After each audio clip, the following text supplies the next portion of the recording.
Olá, alunos. O assunto da nossa aula de hoje é contrato de depósito. O contrato de depósito ele está previsto lá no Código Civil, entre os artigos 627 e 652.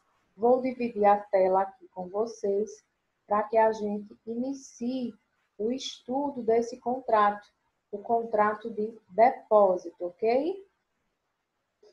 Vamos lá, vamos iniciar estudando o conceito do contrato de depósito. No contrato de depósito, existem duas partes. O depositante, que é aquele que entrega a coisa móvel, e o depositário, que é aquele que, ao receber a coisa móvel do depositante, fica na responsabilidade de guardá-la. A essência, a finalidade do contrato de depósito é guardar aquele objeto móvel até que o dono da coisa, até que o depositante o reclame, o peça de volta. Guarda é a finalidade do contrato de depósito, tá certo? No artigo 627, existe a conceituação do contrato de depósito que nos diz que, pelo contrato de depósito, o depositário vai receber um objeto móvel para guardar até que o depositante, o dono da coisa, venha a reclamá-lo. Vou dar um exemplo prático. Se eu chego ao shopping center e estaciono meu carro lá no estacionamento do shopping, aquele contrato que está se realizando é o contrato de depósito, porque o meu carro vai ficar guardado até o momento em que eu saia do shopping e leve o meu carro embora, até o momento que eu, depositante, venha a reclamar a devolução daquela coisa, tá certo? Em relação ao contrato de estacionamento de shopping center, especificamente falando, existem várias decisões acerca da responsabilidade dos objetos que são deixados ali no interior daquele carro, e inclusive em relação ao próprio carro. Essas decisões, embora hajam algumas divergências, elas são sempre pró-depositante, porque o contrato de depósito ele é realizado numa tutela de confiança. Se eu deixo o meu carro no estacionamento do shopping, é porque eu acredito que aquele carro vai estar ali bem guardado e quando eu voltar, quando eu retornar do shopping, eu vou encontrar ele no seu devido lugar, tá certo? Um bom exemplo de contrato de depósito é esse contrato de estacionamento do shopping center, tá ok? Em relação à natureza jurídica, a característica desse contrato de depósito, eu tenho algumas aqui para conversar com vocês. A primeira é que ele é um contrato real. Se ele é real, ele se opõe ao consensual. Se no consensual, o mero acordo de vontades, o encontro das vontades das partes contratantes é necessário para que se estabeleça um contrato, aqui, no contrato real, exige-se a tradição, há de haver a entrega da coisa. Então, o contrato de depósito, é preciso que o depositante, de fato, entregue a coisa móvel ao depositário para que ela venha a ser guardada. Porque se isso não acontece, se não há tradição, não se perfaz o contrato, já que ele é um contrato real. Além de ser real, o contrato de depósito ele é temporário, ninguém pode ficar ad eterno guardando ali um objeto, e esse contrato ele há de ser temporário. Em relação a esse tempo do contrato de depósito, eu coloquei uma observação que mais na frente eu quero chamar a atenção aqui para vocês, tá certo? Ele é, via de regra, gratuito, pois se houver convenção de onerosidade, e aí essa onerosidade, via de regra, ela se aplica, porque há ali em cima daquele guardar objeto móvel, em cima daquele contrato de depósito, uma atividade negocial, ou se o depositário pratica a guarda daqueles objetos por profissão, então eu vou estar diante de um contrato de depósito oneroso. O contrato de depósito ele é via de regra gratuito, mas ele vai poder ser oneroso quando guardar aquele objeto móvel implique na profissão daquele depositário, seja ali um meio de uma atividade negocial. Se eu faço check-in em um hotel, ao deixar as minhas malas guardadas lá no quarto do hotel, eu estou realizando um contrato de depósito. É uma atividade que vai ser onerosa, pois ela já está embutida, o guardar as minhas malas dentro daquele quarto de hotel vai ser remunerado dentro daquela diária que eu estou pagando no hotel. Por isso que é uma atividade negocial que está ali dentro da profissão e modifica a característica que é de regra de gratuidade do contrato de depósito e ele passa a ser oneroso. Olha o que é que o artigo 628 vem dizer para a gente. O contrato de depósito, ele é gratuito, essa é a regra geral, exceto se houver convenção em contrário, se as partes estipularem que vai haver onerosidade, ou se esse contrato resulta de uma atividade negocial, ou se o depositário pratica por profissão. O parágrafo único do 628 diz que se o depósito for oneroso e a retribuição do depositário não constar em lei, nem resultar de ajuste, ela vai ser determinada pelos usos do lugar e, na falta destes, por arbitramento. Então, sempre que não houver um preço tabelado em cima daquela onerosidade do contrato de depósito, ela vai ser ajustada pelas partes de acordo com os usos do lugar e, na falta deste, por arbitramento. Tá certo? Além de ser oneroso e de ser real, o contrato de depósito ele é unilateral. E ele é unilateral porque ele vai se aperfeiçoar com a entrega de coisas, já que é real, e depois vai restar obrigações só para o depositário. Quando ele é gratuito, ele sempre será unilateral, só vai implicar em obrigações para o depositário. Mas ele também pode ser oneroso. Nós acabamos de ver no artigo 628 que esses contratos de depósito podem vir implicados aí em onerosidade, e se há onerosidade, ele passa a ser automaticamente bilateral, e aí vai surgir obrigações para ambas as partes. Ele gera uma obrigação de restituir, porque eu não vou ficar com aquela coisa, eu depositário que estou guardando o objeto, não vou ficar com ele, eu tenho que devolver, então ele implica nessa obrigação de restituir, ok? E o objeto deve ser coisa móvel e corpórea, para que venha a fazer parte do contrato de depósito. Aqui eu quero chamar a atenção para vocês em relação à diferenciação do contrato de depósito e do contrato de comodato, que também é um contrato real. O comodatário, lá no comodato, ele recebe a coisa, o objeto, para usá-lo. Quando eu empresto um celular a alguém, quando eu empresto um notebook a alguém, quando eu empresto um carro a alguém e o contrato é de comodato, aquela pessoa utiliza o objeto e me devolve. Aqui no contrato de depósito, não há o uso da coisa. Como o comodato é contrato de uso, aquele comodatário vai se utilizar daquele bem. Afinal de contas, o comodato é uma modalidade de contrato de empréstimo. Aqui no depósito, não. Eu tenho que entregar a coisa, também é um contrato real, mas o depositário, ao contrário do comodatário, ele não vai utilizar a coisa, ele vai guardá-la. Se ele quer utilizar a coisa, ele tem de ter expressa permissão do depositante.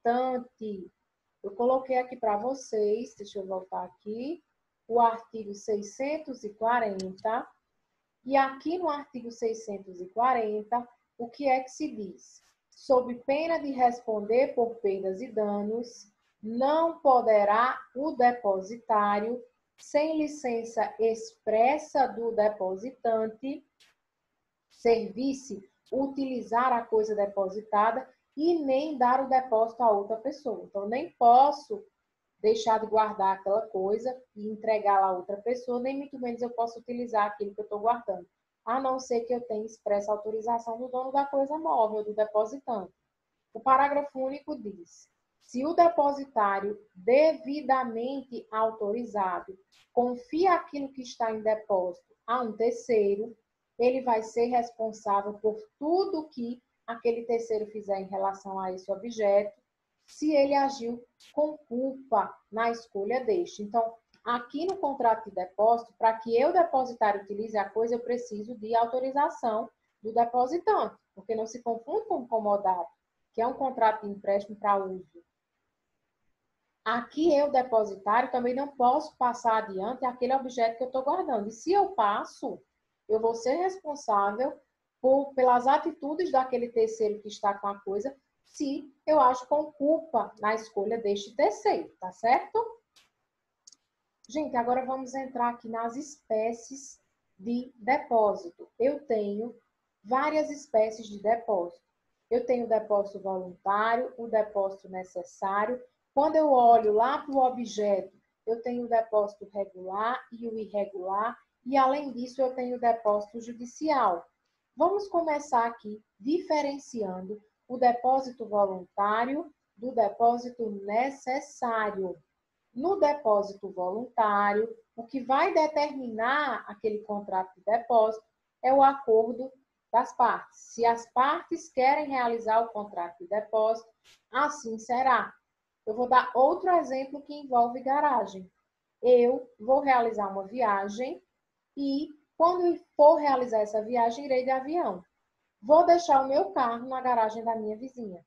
Se eu deixo o meu carro na garagem da minha vizinha e eu realizo com ela um contrato de depósito, aquele carro está ali para que ela guarde e devolva quando eu reclamar. É um contrato de depósito que está havendo porque há vontade de ambas as partes. Quero guardar joias no cofre do banco. Aquele contrato, que é até considerado inclusive um contrato de consumo, ele é um contrato realizado por vontade das partes. Eu quero guardar as joias no cofre do banco, é um contrato de depósito, e o banco também aceita guardar essas joias. Isso é depósito voluntário. Vai acontecer pela vontade das partes, mas eu tenho um depósito que é necessário. Ele não é voluntário, ele não depende da vontade das partes. E ele é necessário porque ele independe de vontade das partes. Ele resulta de fatos que são imprevistos e irremovíveis. O depósito necessário, ele acontece por fatos imprevistos e irremovíveis e ele não ocorre pela vontade das partes, ele independe disso. Há algo maior que leva à necessidade de celebração desse contrato de depósito. São 3 os tipos de contratos necessários. O primeiro tipo de contrato necessário é o depósito legal. O segundo tipo de depósito necessário é o depósito miserável.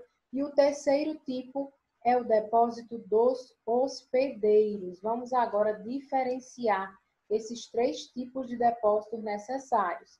Eu tenho depósitos voluntários e necessários. Os voluntários, eles ocorrem de acordo com a vontade das partes.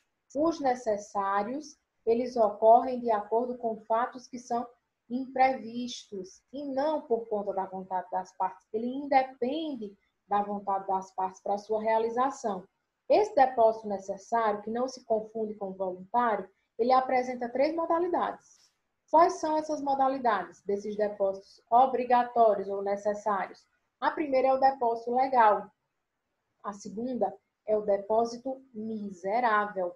E a terceira é o depósito dos hospedeiros. O depósito legal é aquele que se faz em desempenho de uma obrigação que tem natureza legal, que decorre de lei.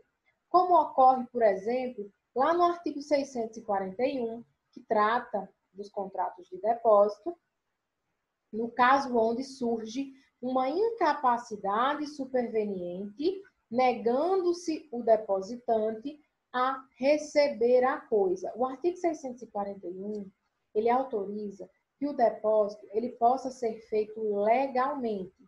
Quando é que isso acontece? Quando é que aquele depositário ele pode realizar um depósito em juízo daquela coisa móvel?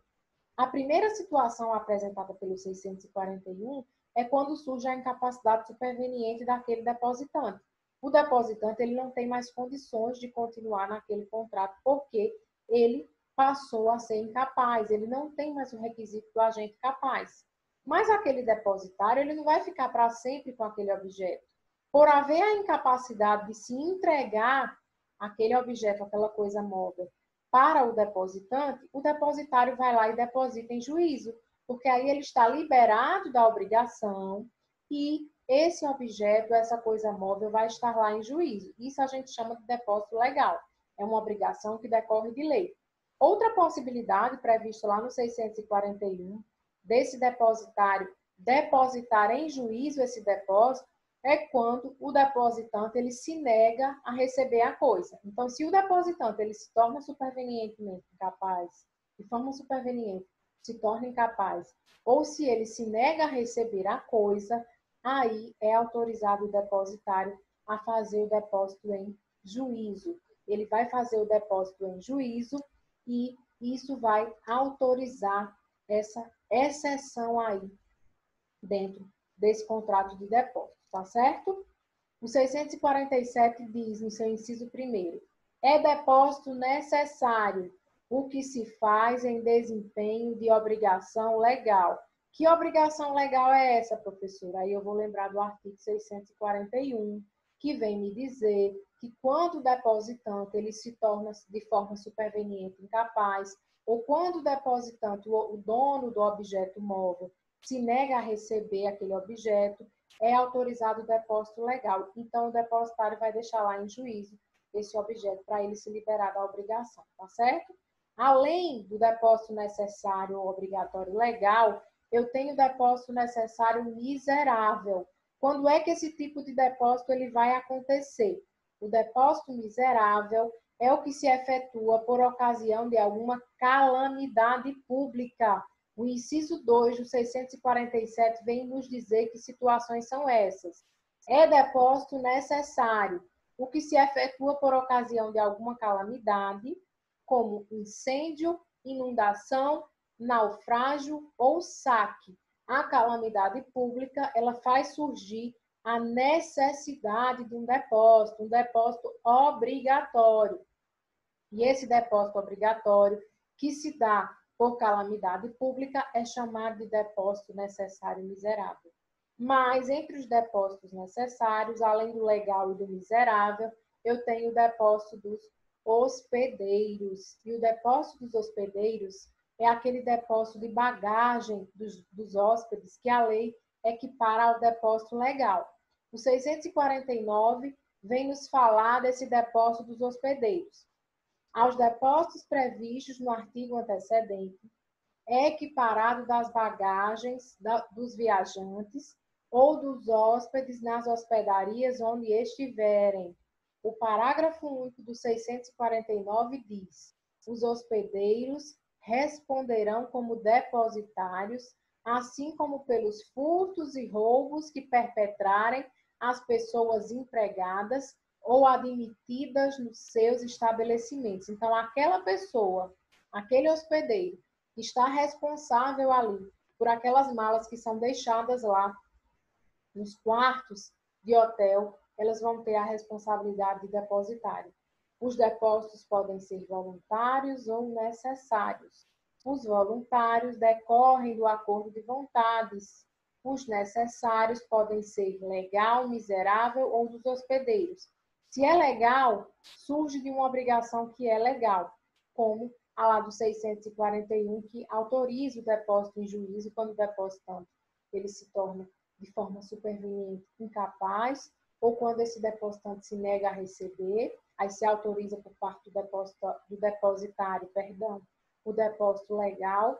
Temos o depósito miserável, que é aquele que vai acontecer nas situações de calamidade pública, seja incêndio, inundação, enchente, naufrágio ou saque. E temos também o depósito dos hospedeiros, que é aquele depósito da bagagem de hotel, que a lei vai equiparar a depósito legal, tá certo? Além dessas espécies, gente, de depósito voluntário e depósito necessário, que tem 3 subespécies que acabamos de estudar, nós temos também os depósitos regulares, irregulares e os judiciais. O depósito regular, ele se opõe ao irregular. No depósito regular, eu vou ter bens fungíveis, como dinheiro, obrigando o depositário a restituir coisa do mesmo gênero e de mesma quantidade. E o depósito irregular recai sobre coisa infungível. Gente, eu acabei de verificar aqui que no slide o conceito ele está dado de forma errada. Onde tem o título regular, na verdade se refere ao irregular. O depósito regular, eu vou fazer essa correção quando eu for enviar o material de apoio para vocês, tá certo? Mas para que a gente não perca o conteúdo, eu vou fazer a correção aqui de imediato agora no vídeo.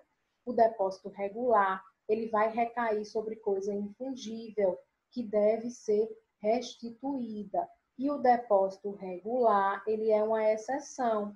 Ele vai recair em cima de bens fungíveis, consumíveis, substituíveis, como o dinheiro. obrigando-se o depositário a restituir coisa do mesmo gênero, quantidade e qualidade. Basta eu pensar nos bancos.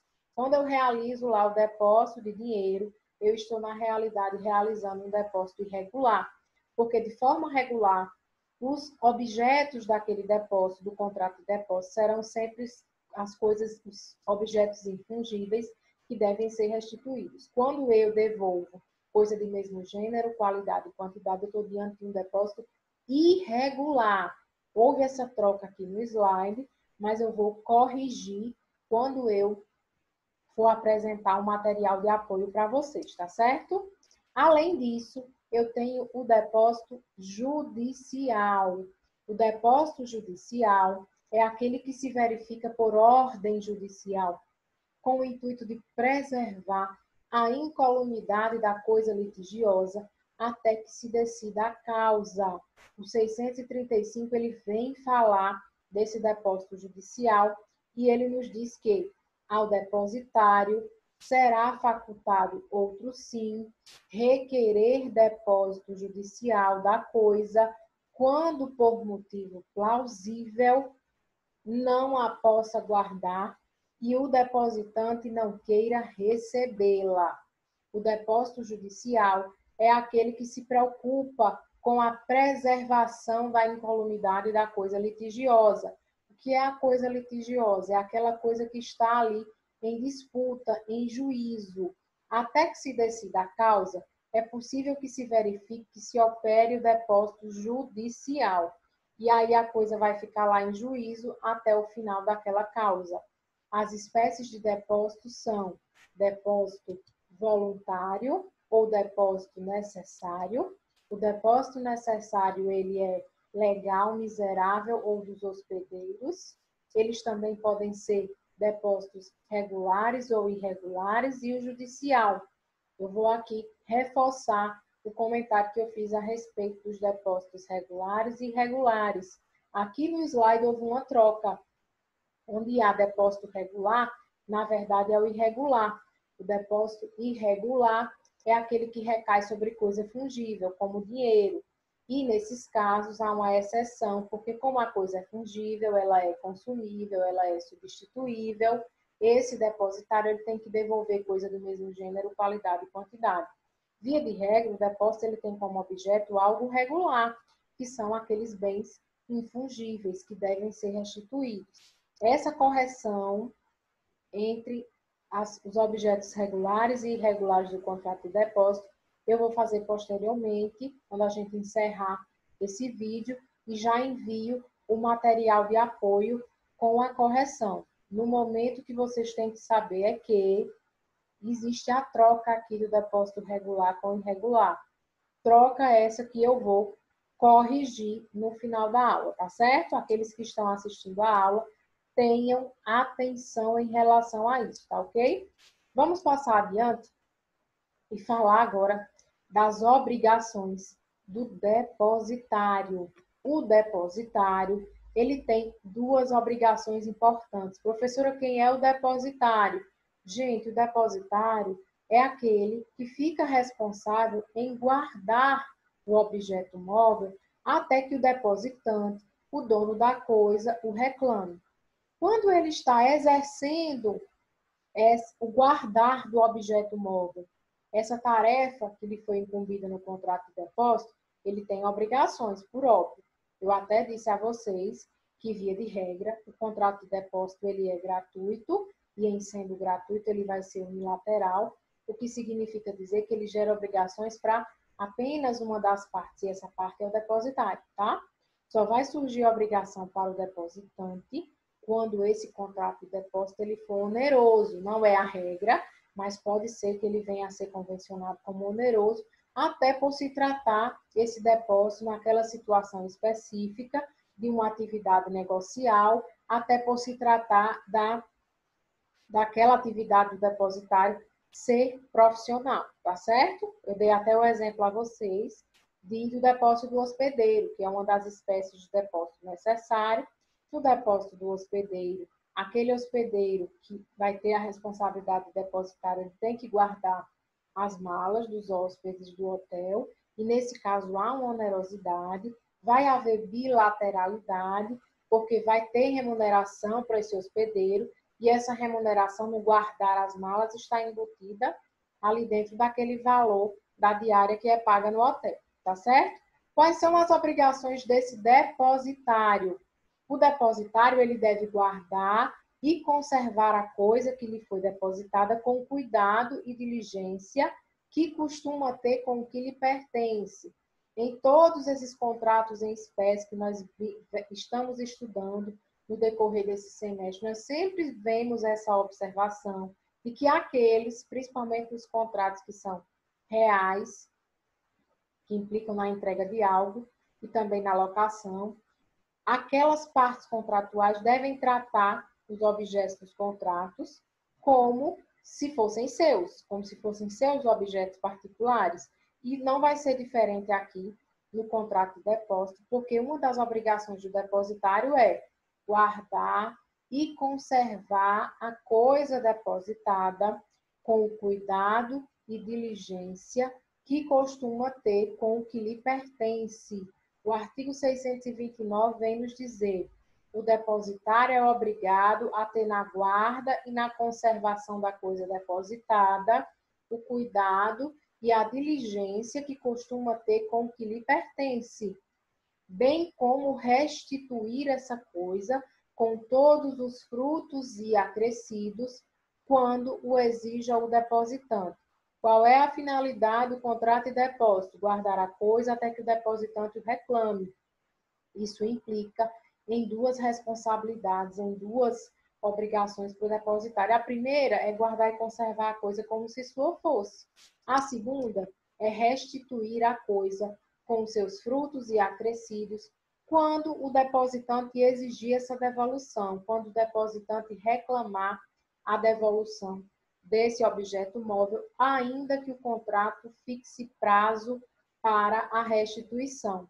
O contrato tem um prazo de 6 meses, são 6 meses guardando a coisa. Se no primeiro mês o depositante já quer reaver a coisa, ele tem todo o direito, embora tenha havido aí a fixação maior desse contrato de depósito, tá certo? Sempre o depositante, poderá reclamar esse objeto e reavê-lo, tá certo? Até porque a finalidade do contrato de depósito é guardar a coisa e restituí-la quando o depositante reclamar. É importante que eu diga aqui para vocês outra diferença marcante entre o contrato de depósito e o contrato de comodato. Essa diferença, gente, é o proveito a quem se destina. No comodato, o proveito da coisa que vai ser utilizada ali por tempo determinado é do comodatário, não é? Se eu empresto a alguém o meu notebook, aquele comodatário ele vai ter proveito daquela coisa, ele vai utilizar, até porque o comodato é um contrato de empréstimo para uso. Aqui no depósito não há, gente, esse proveito para o depositário, não. Ele não obtém nenhum proveito, porque o que ele tem de fazer em relação àquele objeto é guardar.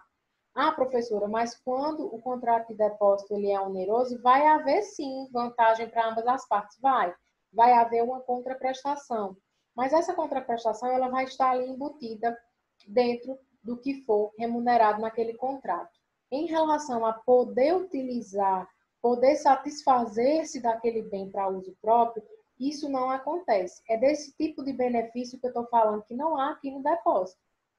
O depositário ele não se beneficia utilizando-se daquela coisa, porque o contrato de depósito tem a finalidade de guardar e não de utilizar.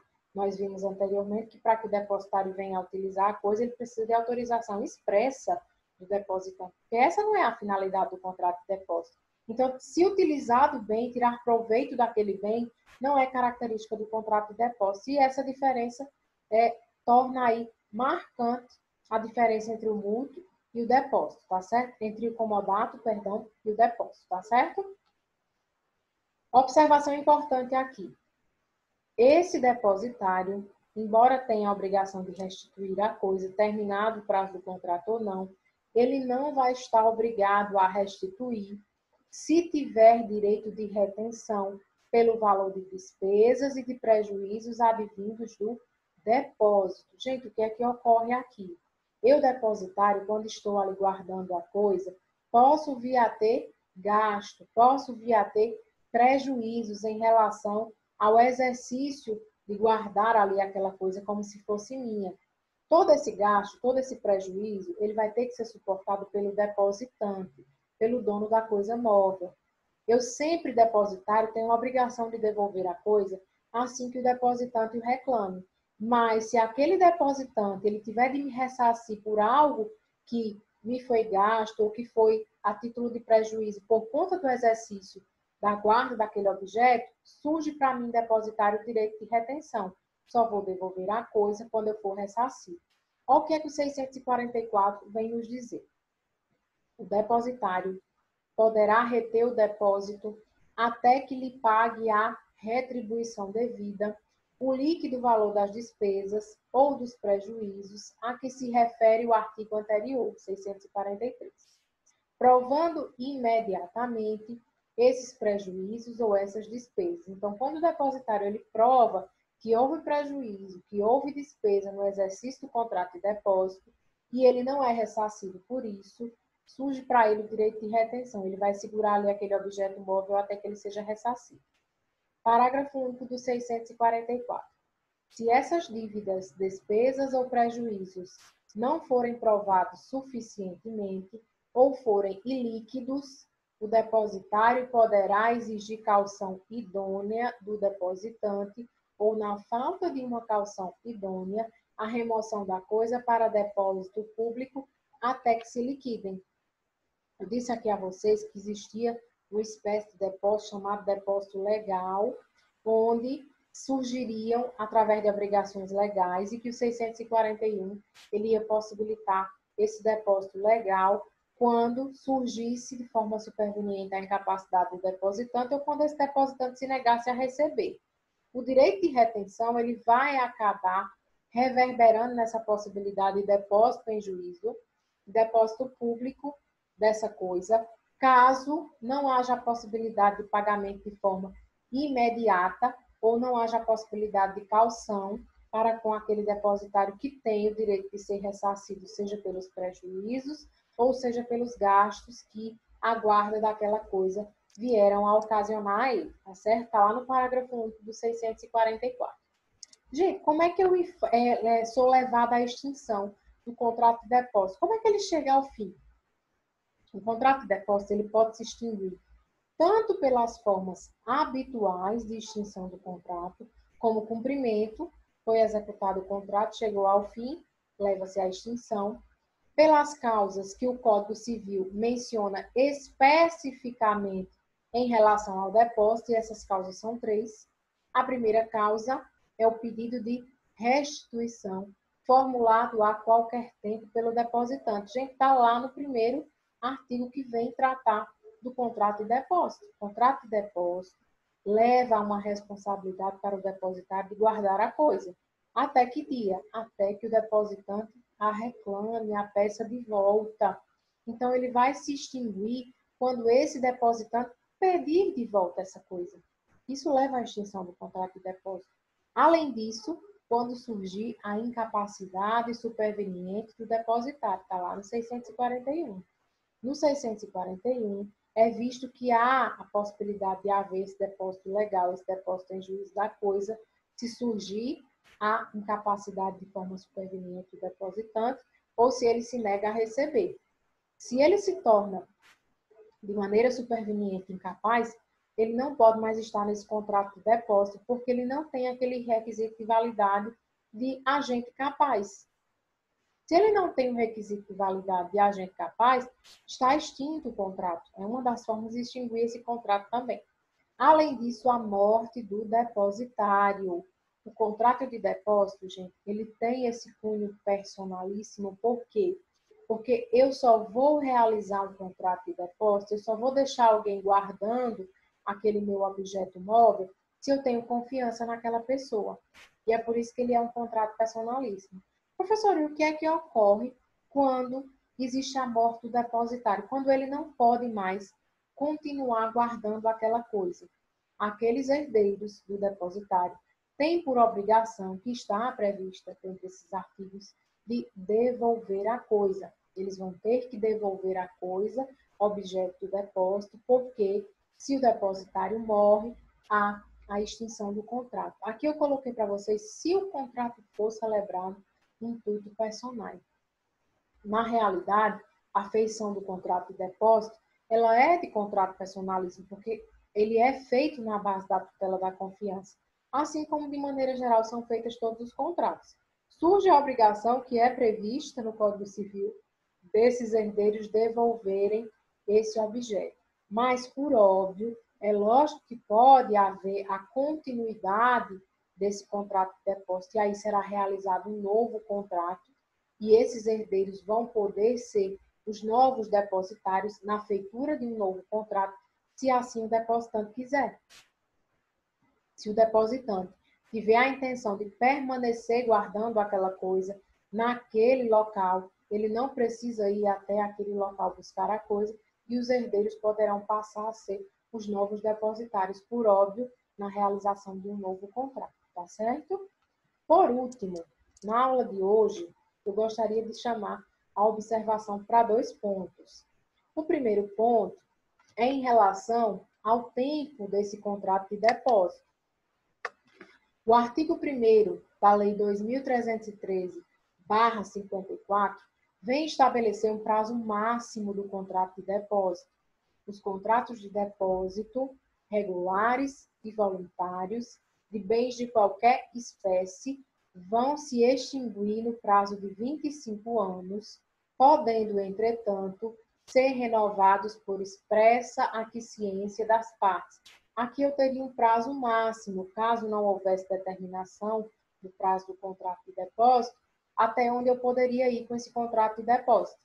25 anos. E aí ele teria que ser renovado se as partes assim o quisessem, tá?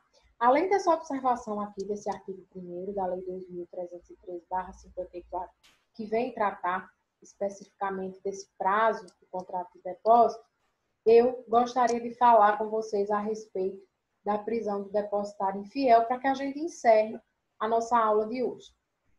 A Constituição Federal, ela proíbe a prisão por dívida civil, mas ela ressalva a prisão do devedor de pensão alimentícia e a do depositário infiel. São as duas prisões que são possíveis dentro da nossa Constituição Federal. A prisão, do devedor de alimentos, ela continua valendo. No entanto, a prisão do depositário infiel, que está escrita lá, descrita no artigo 652 do Código Civil, ela não pode mais prosperar. O STF pôs um fim à prisão civil do depositário infiel, tanto nas hipóteses de contrato de depósito, por óbvio, como nas hipóteses de alienação fiduciária. Embora haja a previsão dessa prisão do depositário infiel no artigo 652 do Código Civil, de que trata o depósito, e diz inclusive que essa prisão não pode ultrapassar 1 ano, essa prisão ela não prospera, porque o STF decidiu que essa prisão do depositário infiel, seja nas hipóteses do contrato de depósito, seja em hipóteses de alienação fiduciária, não devem prosperar. Isso tudo acontece, gente, porque o Brasil é signatário do Pacto de São José da Costa Rica e ele proíbe a prisão do depositário infiel. Então, a prisão que vai continuar em vigor é a do devedor de pensão alimentícia, mas a prisão do depositário infiel, ela não pode prosperar e esse artigo 652, ele não vale mais, tá certo? Em relação ao contrato de depósito, era isso que eu tinha para